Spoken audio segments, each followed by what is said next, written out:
جامع ترمذی volume 4 page number 298،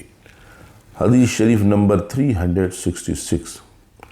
مطبوعہ دار الفکر Beirut.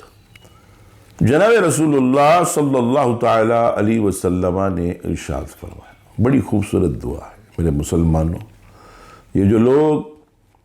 Mobile پر الٹی سیدھی چیزیں نہیں، حضور کی حدیث بیچتے ہیں، موبائل پر الٹے سیدھے اسٹیٹس نہیں، روزانہ صبح ایک حدیث شریف لگاتے ہیں، تو آج خوش ہو جائیں کہ اللہ کے حبیب صلی اللہ تعالی علیہ وسلم انہیں دعا دے رہے ہیں، سید الانبیاء دعا دے رہے ہیں، نبیوں کے سرور دعا دے رہے ہیں، محبوب کبریا دعا دے رہے ہیں۔ آقا کریم علیہ السلام فرماتے ہیں کہ اللہ تعالیٰ اسے تر و تازہ رکھے جو میری حدیث شریف کو سنے، یاد رکھے اور من و عن دوسروں تک پہنچائے۔ سبحان اللہ۔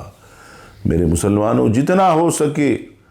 حدیث شریف کی خدمت کیجئے، اور مفتیان کرام کو پہلے چیک کروا دیں اگر کہیں حدیث شریف آپ کے پاس آئے، اور مفتی صاحب اجازت دیں کہ واقعی یہ حدیث شریف اس کتاب میں اس نمبر کے ساتھ موجود ہے، تو آپ اسے وائرل کریں، کیونکہ بعض اوقات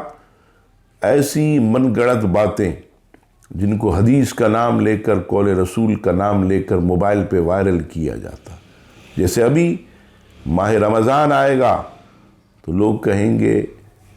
چلاتے ہوئے، حدیث شریف میں آیا کہ جس نے ماہ رمضان کی دوسرے مسلمان کو سب سے پہلے مبارکباد دی وہ جنتی ہے،